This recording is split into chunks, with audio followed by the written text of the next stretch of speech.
This is the Detroit Sports Podcast Network. Hey, this is Brian Peña. I always join the Vito podcast, the best podcast in the United States.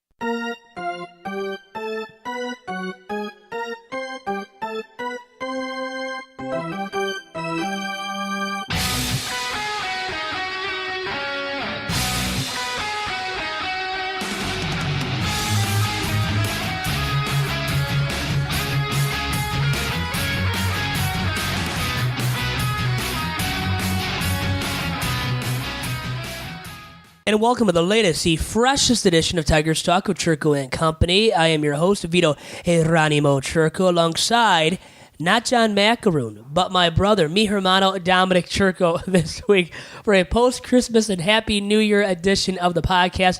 Dom, he always shakes his head when I say mi hermano, and he did once again, just on cue. Perfectly he did. Dom, how are you doing, by the way? I'm doing great, Vito. Merry New Year to everyone listening this year.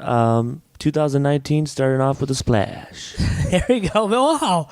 Starting off with a splash. Ringing in the new year in grand style of Dom Chirco on this week's edition of Tigers Talk. And Dom, we haven't talked in a while on this podcast. Now, we have off the air. Right, I think we talk still, Dom, as brothers. You still like me, I still like you. We still love each other, respect each other, actually, is how I should put it. Now, the first big topic on this week's episode involves the lefty Matt Moore and a righty Tyson Ross, Dom. Now, Matt Moore and Ross are the veteran type of rotation arms. Tyson Ross might end up being in the bullpen, and he was good down the stretch with the Cards primarily in the bullpen. Now, the reason why I bring up those two with you, Dom, is because of the fact that does it alter the mentality of the Tigers with Daniel Norris, a 25-year-old lefty, and his role as a rotation arm come opening day? What do you think about that, and specifically whether or not those moves will affect Norris' spot in the rotation? I don't think either of them will significantly affect his spot in the rotation. I think Matt Moore has been signed to fill in a role for a number 5 starter role, potentially, if he stays healthy and doesn't start off the season spring training really bad. I think if he starts off spring training really bad, the Tigers will cut him. I think Tyson Ross is a guy that if he's healthy, he still posts up elite strikeout numbers, strikeout per 9 inning numbers. So I think if Tyson Ross, he's more of the factor this year, he's going to be more of the factor this year in the Tigers rotation than Matt Moore will be. And I think Norris, if he's healthy, another guy, if he's healthy, Daniel Norris is a guy that he certainly will be effective when he's healthy if he gets his velocity back up in the 94, 95 mile per hour range, get a little bit more run to his fastball. I think if he's healthy, he'll be an effective starting pitcher for the Tigers going forward, especially with his age. There's no only 25. Yeah. He's my age. Now, full disclosure, Dom has not received his Christmas present from me yet. Now, the Tigers received their Christmas gifts yet in the form of Matt Moore and Tyson Ross. Are those even Christmas gifts? Can they be considered that? Matt Moore certainly is not. He's a fly ball pitcher. He gives up a lot of home runs. He's certainly not a Christmas gift. He's more of a gift you get from the Grinch during Christmas. He's maybe like not a box of coal, but maybe like a piece of coal. But Tyson Ross, there might be some fruits of his labor. There might be some upside with Tyson, right? Matt Moore doesn't really bring that kind of upside, right? He has no kind of gift whatsoever. No, and the thing with Tyson Ross, he has one of the nastiest sliders still, which he throws his fastball, gets it up to about 94, 95, 96 sometimes, and then his slider has got really good run, horizontal run, 87, 88, 89, 90 mile per hour slider. So he's got really good stuff, which helps in the strikeout department. He has more of the upside, more of the fruit that you get. Yeah, and you know what? He bears great fruit, Tyson Ross. Matt Moore isn't really exciting. He's not a sexy arm, and I mean, what's your projection for Matt Moore in 2019?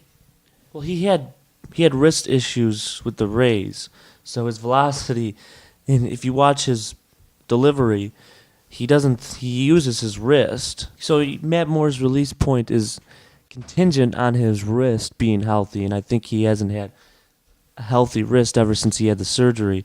So I think he, velocity-wise, will never be the same pitcher, and he's not a strikeout pitcher. Wasn't a great strikeout pitcher before, much better one.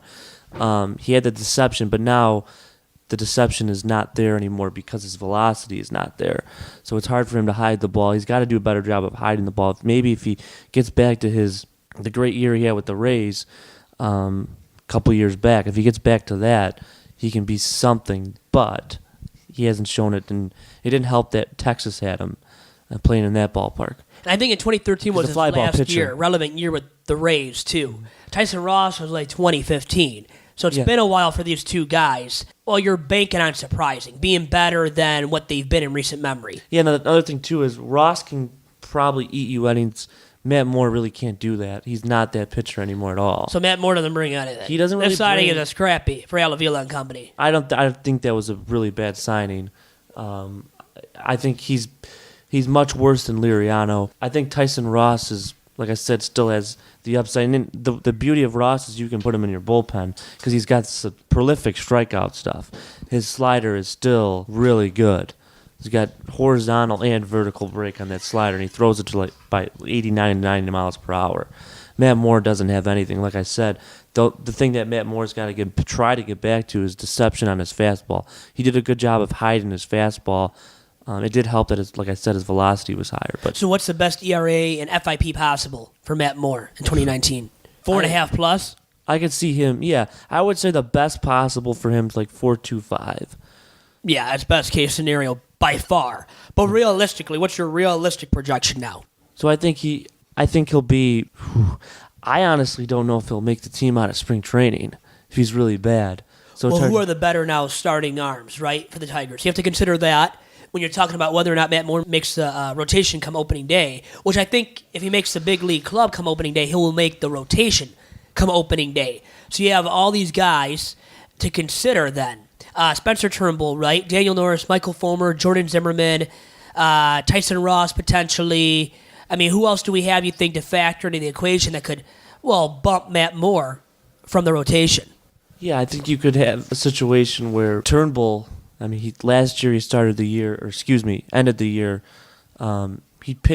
He showed flashes of really good stuff. Upper 90s fastball, had decent movement on his pitches.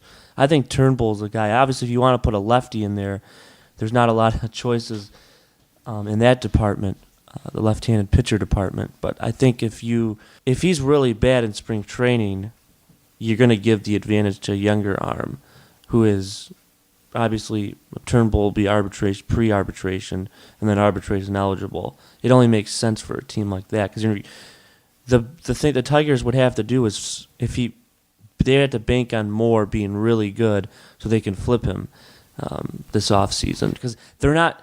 The goal, I don't think, is to have him start the whole year. It makes no sense for them to have him start the whole year because they're rebuilding. And when you have younger guys that could be called up, that could be emerging out of the scene that you want to see what they're made of, right?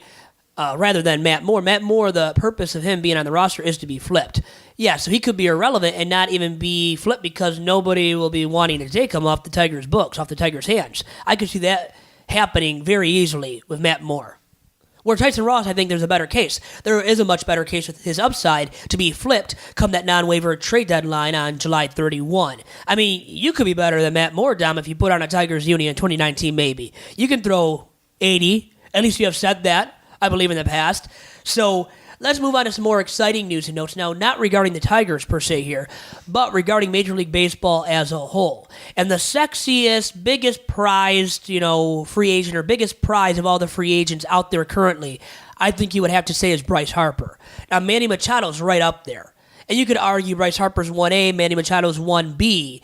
And now people are, murmuring about the fact that Bryce Harper now could land in the north side of Chicago instead of the south side of Chicago with your Chicago White Sox, Dom, because Bryce Harper on New Year's Eve hung out with the Cubs' third baseman, Chris Bryant. Now, what do you take out of that? Well, I think they're childhood friends. I think it's not a coincidence that they're hanging out together. It would be different if you see... I know he's also friends with Nicky Delmonico, too, on the White Sox outfielder. And he commented on his Instagram post, players, and then I think even Rick Renteria were were out on a beach somewhere, and they were playing baseball with some fans, pickup baseball, and Bryce Harper commented the beauty of this is the beauty of sports or baseball or whatever in so many words. And so I think that's just a coincidence. They're really good friends. The wives get along. I mean, it makes sense. So maybe it's still more likely. You're saying really there's not a lot of that's all smoke. Not a lot of validity to that. That's all smoke. I mean, he's a Boris client. He's more than likely going to go where he's going to get paid the most. Yep. Knowing Scott and Boras. Scott Boras clients typically do that, right? Right. Now, are the White Sox, your Chicago White Sox, going to be that club that ends up paying Bryce Harper the most dollars? Yeah, I think it's up to Jerry Reinsdorf. In the past, there's been sort of friction between Reinsdorf and Boras before signing guys, getting guys to go there. His free agents. There's not a lot of. He did say during the winter meetings that there's mutual respect, but Reinsdorf hasn't had the success of luring Boras clients, primarily because the White Sox haven't spent the buku bucks on big ticket free agents. So, and then there's Manny Machado, who's prized free agent number 2 or 1B. Does he end up on the south side of Chicago? Yeah, I don't expect him to be on the south side because he's not the guy that would go there. I mean, if you look at what the Orioles were doing last year, they were horrible. So they're the worst team in baseball. They were rebuilding. I don't think he can take that risk of playing on a bad team right off the bat. And I think the Yankees and the Phillies are going to offer him more money than the White Sox. And the Yankees, big factor. The Yankees now are looking at both guys too, Bryce Harper, that is, and Manny Machado. Could they land both guys in the Bronx? Because it sounds like it's very feasible. Yeah, both of them could land there. I think you're going to have to somehow figure that outfield out. You probably don't bring back Greg. I mean, Greg Bird might be a goner now. First base is going to be iffy. I mean, Harper would have to play first base for a while. And then because of Didi Gregorius' Tommy John surgery, Manny Machado will be playing shortstop going into next year. So there's a need as early as next year. I don't think the Yankees would sign him just because of that. I think they would sign him because they offer him the most money, one. And two, if you want to improve during the postseason, when postseason matters, we saw what happened during the postseason last year with the Yankees. They struggled hitting. Stanton was really bad. I think if you have Machado in the postseason, if you look at it that way for the postseason, the Yankees would win there in signing Machado. He feels during the season it's not that much of a need. We know how good the Yankees lineup is without him. So, but I think the goal would be during the postseason. Well, now Didi is out for the entire season, right, with the Tommy John surgery? Or more than likely, maybe he comes back in October for the postseason, but I think he's out for the entirety of the season. Now, they got Tulo for insurance, Troy Tulowitzki, that is. And now Doc and I, we talked about him maybe coming to Detroit. I told him, it's not happening, bro. It wasn't going to happen. But the Yankees get him. He was a lifelong Yankees fan, a guy that would go to Yankees games and sit in the stands even when he was a member of the Colorado Rockies, I believe. I think that happened, actually. Looked up to the iconic Derek Jeter, wanted to be the heir apparent or the next great Yankee shortstop. And, well, now he has a shot, outside shot, because it looks like they're still going to sign Manny Machado. But what do you think of the addition of Troy Tulowitzki, and what kind of insurance does he provide to the Yanks at shortstop? Yeah, well, another guy, we know what we're going to get out of him is you're going to get probably, if he's healthy, you're going to get 15 homers out of him. He's got especially in that ballpark, right, with that short right field porch. Yes. So I think if you look at it that way, he does. I mean, lately he didn't always do this, but he does strike out more than he ever did with Toronto, and now at this stage of his career. I don't know how healthy he'll be. I mean, obviously, when you have surgery on your knee, you don't know how long it'll take him to get acclimated. He probably might have to change his routine, pregame routine, obviously, do more stretching. But you're definitely going to get some value out of him.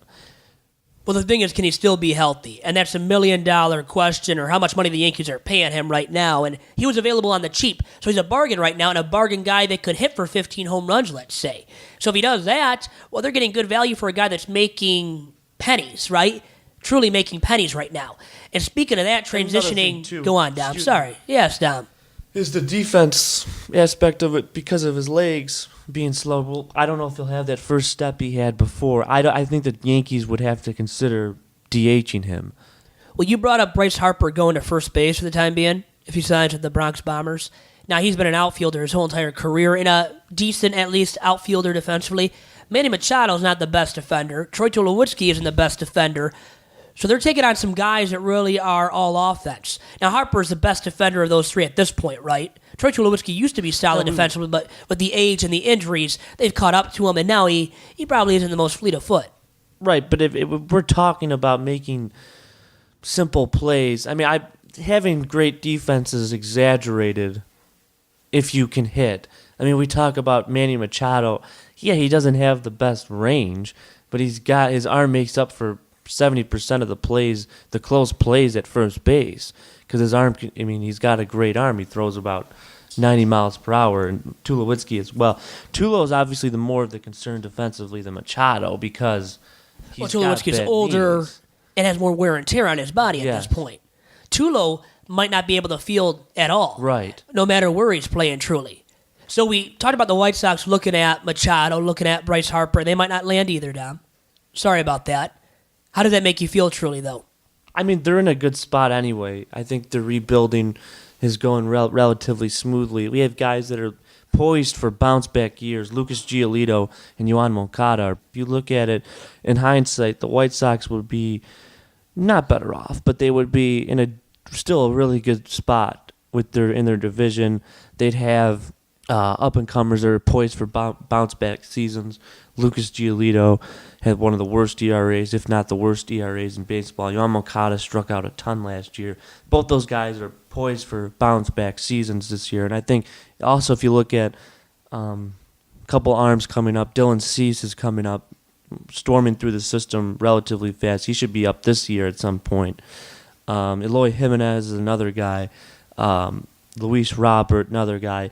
I mean, that outfield is going to be really good no matter who you put in there to fill out that left field spot going forward, or right field spot, depending on Eloy and his defense.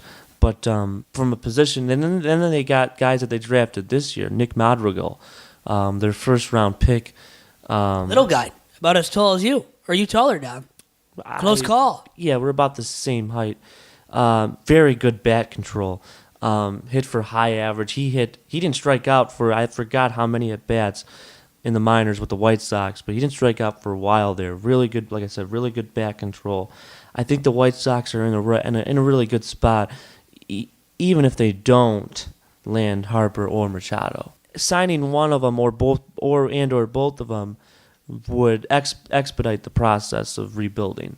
But I think, and we saw what Ronaldo did last year in the rotation. They do have pretty good young arms in the bullpen as well. Zach Birdie will be back. Jace Fry was really good last year, lefty specialist. Nate Jones hopefully remains healthy. And Alex Colon, who they traded for in the offseason. So I think there's a lot of positives going forward. So signing at least Machado or Harper would be a nice post-Christmas gift for you, and probably make up for the fact that you haven't gotten your Cam Newton hoodie from me yet, my Christmas gift to you, Dom? Yeah, absolutely. I thought that was wrong not to for you not to give me my Christmas gift on Christmas. So, Dom, we're storming through this podcast so far, and when we get back from this quick commercial break, we got to talk about the biggest White Sox move of date. A little bit of sarcasm mixed in there, and I'll tell you who that guy is after this break. And Dom, this week's episode of Tigers Talk is sponsored by both the Legacy Football Organization and the Detroit Sports Commission.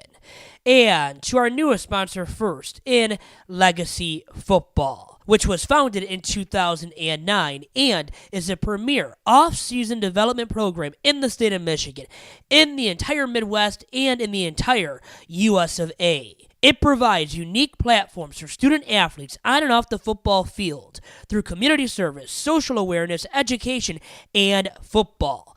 And it consists of a staff of many former collegiate stars and NFL players even, including legendary Lions wide receiver Herman Moore and a past guest on the Too Bad Hombres airwaves and former three-time All-American linebacker at Michigan State and a Super Bowl champion in 2011 with the New York Football Giants in Greg Jones. And to find out more about Legacy Football, please contact National Director of Football Ops, Justin Cesante, or go online to www.legacyfootballorg.com. And now to the Detroit Sports Commission. And since 2001, the Detroit Sports Commission has applied its expert touch to marketing and to selling the Metro Detroit area as a marquee destination for regional, national, and international amateur sporting events. And through the Detroit Sports Commission's help, these events have attracted thousands of visitors and pumped millions of dollars into our local economy. And it is why the city of Detroit is now not only the place where champions are made, but also the place where championships are played. And to find out more about the Detroit Sports Commission and all of the events they are bringing to our very region, which is once again the Metro Detroit area, please follow the Detroit Sports Commission on Twitter and on Instagram at DET Sports. And make sure to check out the DSC's terrific website at detroitsports.org.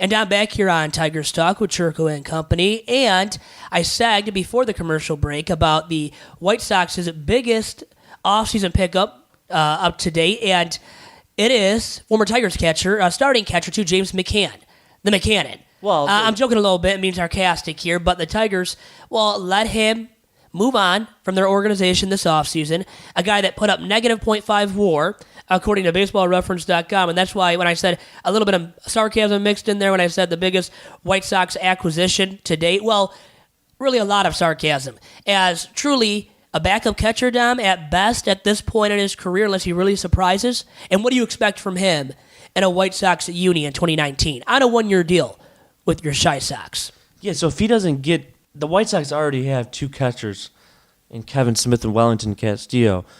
I think the James McCann signing for the money, for the years, obviously is a really pretty good signing for a backup catcher. He still brings some defensive prowess. He's got to improve, and he's got to live up to more of the hype as far as catch framing, continue that going forward. But as long as you put up, he doesn't have to put up like 2 WAR. He can put up like 1.2 or 1.3, whatever the average WAR is for backup catchers, and as long as he doesn't get more than about, I would say, 150 at bats or 170 at bats, or if he stays around there, he'll be more than fine. He still obviously has better splits against lefties as well. Another thing too is you have another guy who has really good splits against lefties in Kevin Smith, who should make the team as well for the White Sox. He had 293 last year in a backup role, shared backup role with Omar Narvaez, who's on Seattle now. So I think it's actually a really good signing, based especially on the precondition he doesn't get too many at bats. So yeah, him not being a starter excites you more than as if he was going to be the starter for the White Sox. Now, what would you have thought if the Tigers would have brought him back to be their starting catcher? Would that have been a mistake? I mean, at this point in the Tigers rebuild, as you know, they're in a big-time rebuild right now. Yeah, I think the Tigers could see what they got at maybe John Hicks at catcher, or they can see what they can get out of, we'll see. I mean, I don't know if Jake Rogers will make the team. How about Grayson Griner? Big Grayson, come on, Dom. No love for Grayson Griner? I'm not a big fan of Griner, only because I don't think he has the... You have to play some deep, unless he improves in the offseason. I won't say too much, but his defense was his percentage of throwing out runners in the majors wasn't very good. So I think, and he doesn't bring too much offensively. So I think he's maybe McCann had a bad year, but I don't think that's McCann. It was an aberration almost? Almost. I don't think he's not a great hitter already, but he was really bad last year. He was really bad last year. I mean, I think Griner is not as good of a catcher as McCann. And you play with another thing, too, is you're giving a guy for their situation, they're giving a guy that's been in Toledo forever. in the minor leagues, some opportunity in a rebuild. So it doesn't actually make sense. I would like to see John Hicks, though, at catcher. So the Tigers have no shot of dethroning the Indians, right, atop the American League Central Division in 2019. They might not have a shot of winning the division again until past 2020, until 2021 or beyond. Your White Sox have a slim shot, at least, right, of dethroning the Indians. What do you think about that? And I'll give you a Big Vito's over-under. Let's play a widely popular game here, known as Big Vito's over-under, and I'll throw out a figure. Over or under 45.5% for the White Sox winning the American League Central Division crown in 2019. I would probably stay at about 40% or under. So under 45.5%. You're taking the under and Big Vito's over-under for this one. Yeah, I don't think they're ready yet. I think the Twins are going to win this division, actually. Okay, so you got to explain yourself now. Based on the offseason so far. Because the Indians are looking to retool. As we've talked about before on Tiger Stuff, without you two down. They've lost integral pieces of their team. And yes, they finished the season 13 games ahead of the Twins, 12 games ahead of the Twins. And they're losing, they still have the nucleus in Ramirez and Lindor, but they're losing Andrew Miller, Michael Brantley, Yonder Alonso, Yan Gomes. They lost this offseason. I think those guys were, especially Brantley, he was... That was a glue piece for a long time, right? A steady Freddie. His presence in the lineup. Talk about someone that doesn't strike out. He has some of the best contact percentage numbers you'll ever see for an Indians player.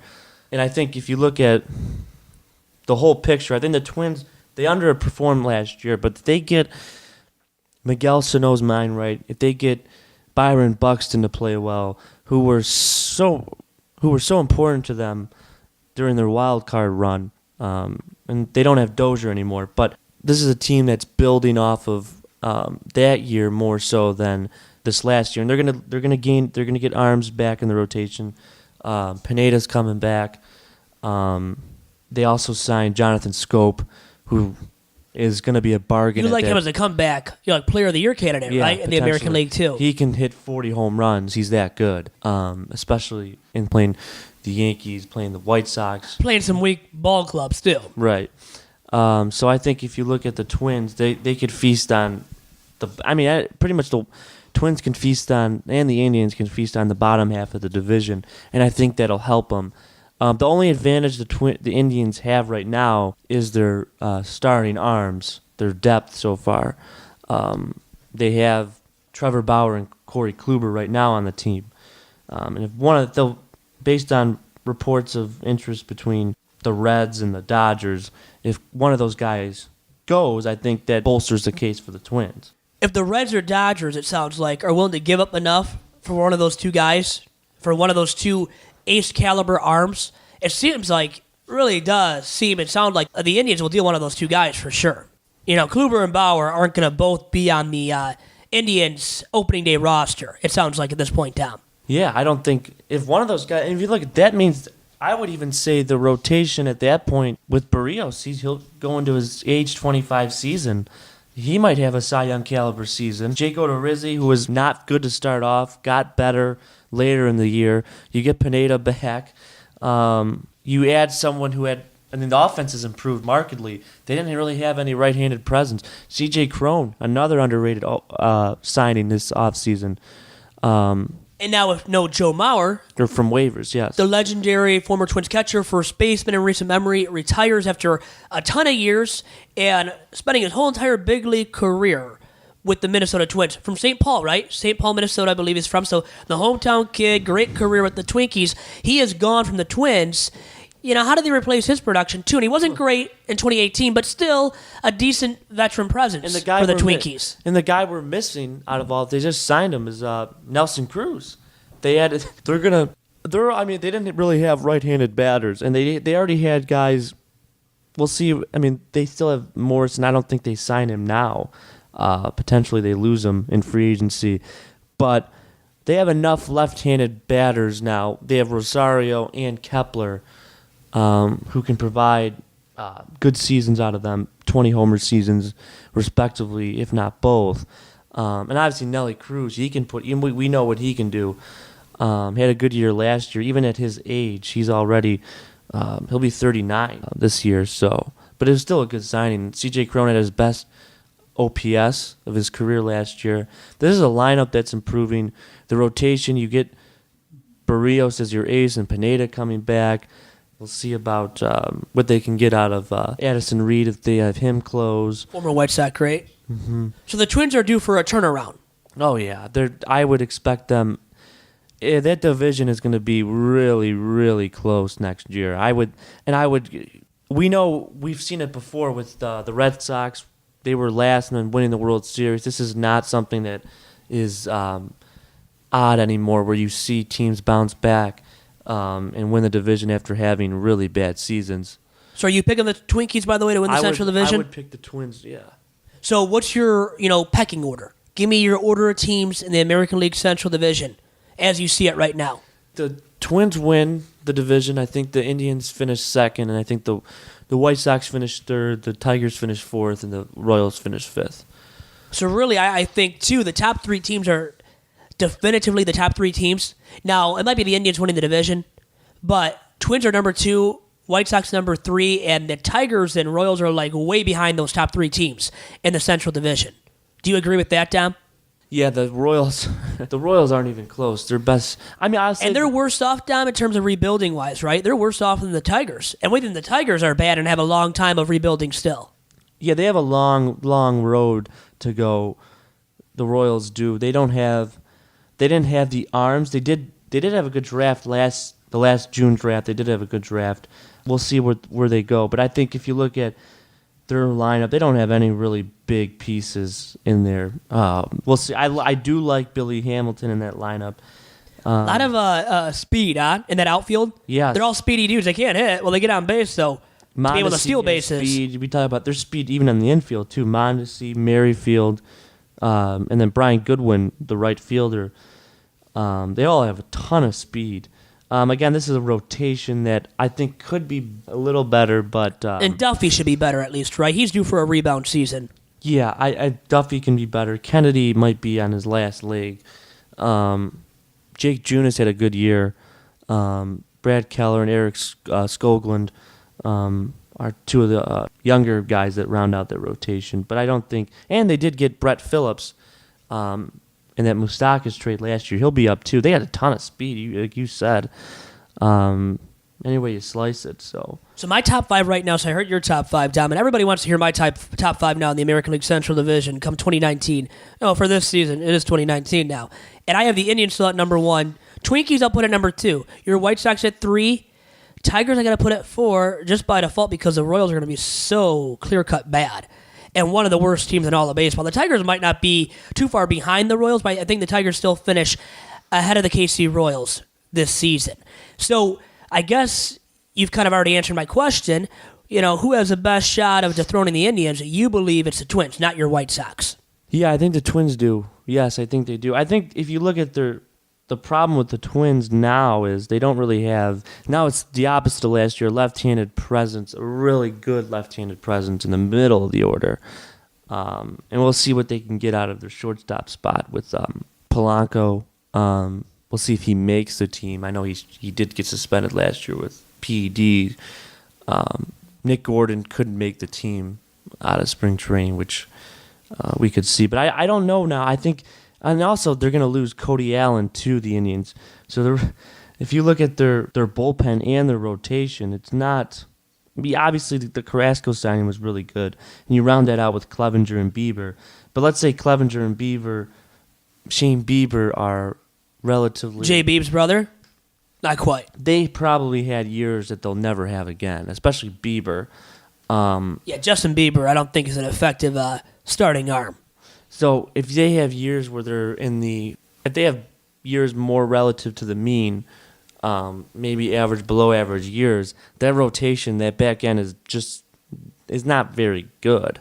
I mean, so it's not as deep of a rotation as it has been in recent memory for the Indians. Yeah, so they're due for a regression. Even Clevenger is due for a regression, I would say, in that rotation. Maybe not as marked as Bieber, but both those guys are definitely due. And they don't have... Again, they don't really have a catcher. Carlos Santana is really not that much of an upgrade at 32 over Yonder Alonso. Perez his offense, last year he hit much better. They have Martin, they have Greg Allen. Their outfield's definitely not as good. And Kipnis, we'll see. He's up. He's Jekyll and Hyde defensively and offensively. Yeah, where does he play? He really doesn't have a position. And then can he hit consistently, right, to sustain a spot in that everyday lineup? Right, and I think that is a really good point. They still have Brad Hand. He's probably going to close now. Adam Simber. Danny Salazar is hurt.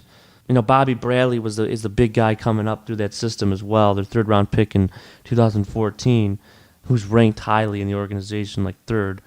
He's in AAA. He might be getting some. He might be up in as soon as possible, depending on how he does. But they're losing a lot of guys. Again, they lost Donaldson, Brantley, Chisenhall, Rajay Davis. They might lose Geyer. They might lose. Well, they did lose Miller. They might lose Oliver Perez. Cody Allen doesn't look like he's going to sign there, and they could lose Josh Tomlin, who was always a blanket for them in the back of the rotation. So Tito, Francona, and company, they're falling, and they might be falling rapidly. Now, the thing is, in the American League Central Division, they still have the safety valve of the fact that the rest of the division is relatively weak, which is why they're not going to fall off completely in the divisional race, and they should still contend for the division, and they might still very well win the division crown in 2019. Now, moving on to an article about the Tigers that I saw in the Detroit News from Chris McCoskey, the Tigers beat writer for the News, and it was about 5 young Detroit Tigers facing career-defining seasons. 3 of the guys that he listed I want to talk about with you, Dom, and those 3 guys are Daniel Norris, who we already kind of talked about ad nauseum, but also Michael Fulmer, the one-time ace of the Detroit Tigers, a guy that is expected and, projected to be the Tigers ace again in 2019, and then maybe the Tigers starting center fielder in 2019 in JaCoby Jones. What are your projections? And we'll start, I guess, forget Daniel Norris. We already talked about him a lot. We'll get back to him at the very end.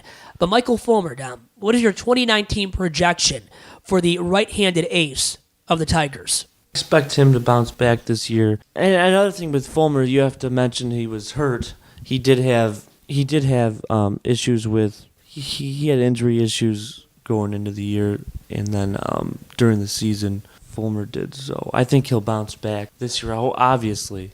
Well, the thing is, what kind of earned run average, Dom, do you expect? Because it was above 4. He wasn't very good. He wasn't the Tigers' steady ace, as he had been and as the Tigers expected him to be in 2018. He didn't have the stamina to go late into games because he was hurt. He had a couple really bad innings late. The 5th inning, I forgot what inning it was, 5th inning, 6th inning, he was really bad. That's when things hit the fan there. So I think he'll bounce back. I think he'll be in under 4 for sure. Which would be huge for the Tigers, because who else is going to produce an ERA and maybe an FIP fielding independent pitching mark like that? There might not be many guys. Jordan Zimmerman, is JSM going to do it? Wouldn't project him to do so. Daniel Norris, even I wouldn't project him to do so. But what is your 2019 projection for the lefty, Daniel Norris? What kind of, when I say that to earn run average? I think Fulmer is like 3 point. I think Fulmer 3.4. I think Norris maybe 3.94. So under 4. That'd be terrific for the Tigers. 1. I think Gardenhire, Alavila, all the Tigers fans should be happy with that from those 2 guys if that does occur. I could see him hover around the 4 mark. I think Fulmer's in for a bounce. I think Fulmer should be below 4. If he's really the Tigers' legitimate ace, as he should be with his talent and ability, he should be producing ERAs under 4 on a consistent year-to-year basis. And if he's healthier, the key with him is health, and with Norris is health. Are they healthy enough to produce those kind of seasons and those solid of earned run averages? We will see. Now, how about moving to the offensive side of things into JaCoby Jones?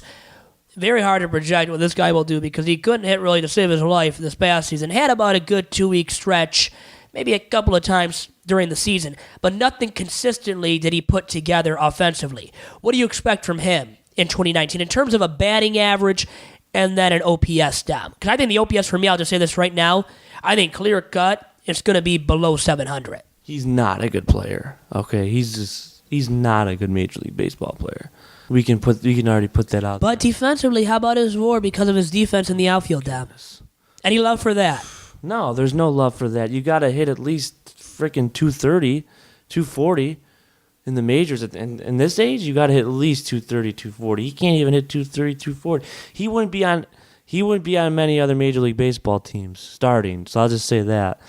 And yeah, I don't think his OPS is going to be, or slugging is going to be too high as well. Though there is, at LSU and then in the minors, he did show some pop, and he does have it, but he's got to change his approach at the plate, obviously. Not strike out as much. Really protect with 2 strikes. Lay off the breaking pitches. If he does that, but he showed last year he didn't really belong in the majors. So he's got to have not just a good spring training, he's got to have a good April, May, June, first 3 months for sure. Otherwise, I think the Tigers could forget you on part ways completely. Yeah. And he showed pop at times. You brought it up. He has that in his bat, but he strikes out so much. And now it's the day and age of striking out. Doesn't matter if you hit for power, but like extremely good power on a consistent basis. He's not consistent in any facet offensively. No, and if you're not consistent, what usually happens is I don't really think managers would put you out in the field, even if you're really good defensively. Another thing, too, is because this is more of an offensive league, you see there's no really, and the Cubs have done this too, the value of benching Jason Hayward and then putting him in later for defense is really null and void because he doesn't provide anything offensive. Last year, obviously, Hayward was much better. I'm talking about 2 years ago now. But usually you substitute guys in for offense rather defense late in games, which is maybe a switch from previous years because you're looking for the home run, their game-winning RBI from a guy, and Jones can't provide that. So having really good defense matters if you can stay on the field, and Jones really can't stay on the field because he can't hit. So Jones, he truly isn't the Tigers' long-term option in center field or anywhere on a starting basis. And it sounds like you even think as a backup, as a fourth outfielder, he's not a long-term option for the Tigers. I would say no. He runs. How many home runs does he get per at bat? What's his expectancy from that? He doesn't really. He's not a pinch hit home run. No, you can't rely upon him for anything offensively. Even, in that pinch hitting role, you say, well, he has some pop in his bat like we already have discussed, but it's not consistent enough to say, well, you can put him in and you can expect him to hit a home run in a big clutch situation. Right, and I think the difference between him and a guy like Billy Hamilton, who has struggled hitting the ball, doesn't really have any pop. He is a switch hitter. He's more versatile. And another thing, too, is he does 2 things really elite. He's one of the best base stealers. If you become one of the best base stealers, or you become one of the best defensive players, where Hamilton, you can get on base, you can bunt, an elite. He is a really good bunter too, Billy Hamilton, by the way. You got to do that. Those intangibles, relatively elite. If he does that somehow, some way, he has a spot here. But I don't expect. Do you expect JaCoby Jones stealing 40 bases? No, he would have to be off the charts, I think, defensively. Right. He would have to be a Kevin Pillar, right? Yeah. Or a Kevin Kiermaier, one of those 2 dudes. Or stealing bases at an extremely efficient rate, like a Billy Hamilton. We don't see him doing that. So here's my next question for you now regarding JaCoby Jones. Is he a member of the Tigers roster come the end of the 2019 campaign? What's the likelihood of that? Let's play another game of Big Vito's over-under, and I'll place the odds at 50.5%. Over or under for JaCoby Jones being a member of the Tigers roster come the end of this season coming up? I would place it probably right at 50%. It's up in the air. I think if we got to see what Christian Stewart can do for a full season. We got to see what the other outfielders in their system can do. Obviously, I think the goal is not for JaCoby to be here very long, especially you're going to have Daz Cameron probably blaze through the system, so there's not going to be a spot starting, especially. Maybe for a while you'll have him be a fourth outfielder because you have nothing else. Yeah, nothing better to turn to. So the opposite of high hopes for JaCoby Jones is the case for you and I, Dom. Now, let me get from you before we end this week's edition of Tigers Talk, your New Year's resolution for the Tigers in 2019. You can think about it for a second. What would be your resolution for the Tigers in terms of what they need to upgrade on the fly and, get better relatively quick? And Dom, as you know, they need a variety of things.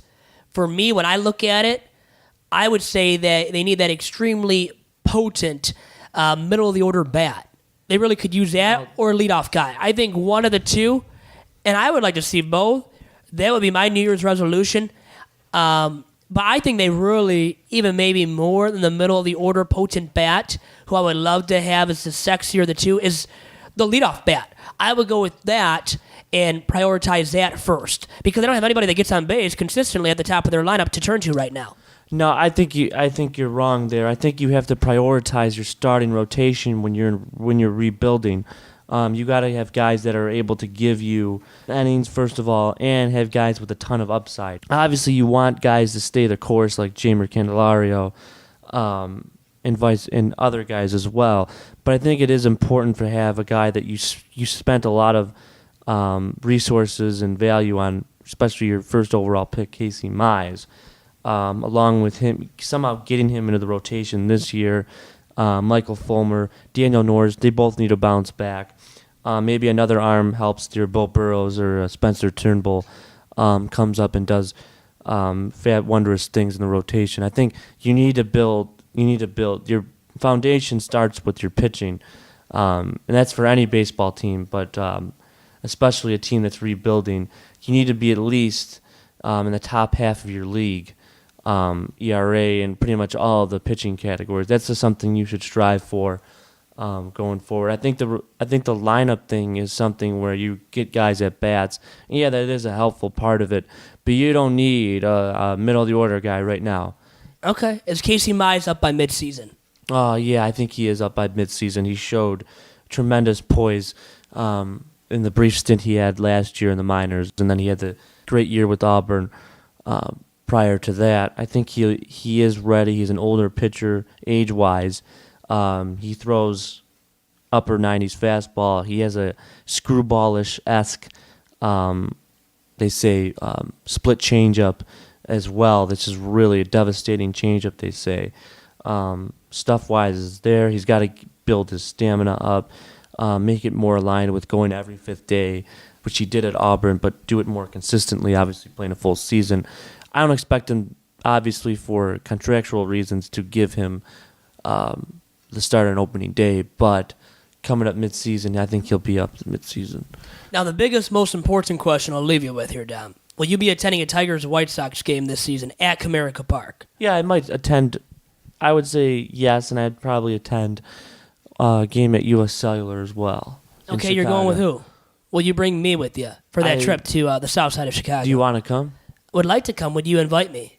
Well, if you want to come, you can come. I'm not going to. You already have the invite, your family. I always have the invite? Yeah. Look at that, Dom. Thank you so much for that. And we'll end the podcast with that, Dom. Thank you for showering me with some love there. Always appreciate that from you.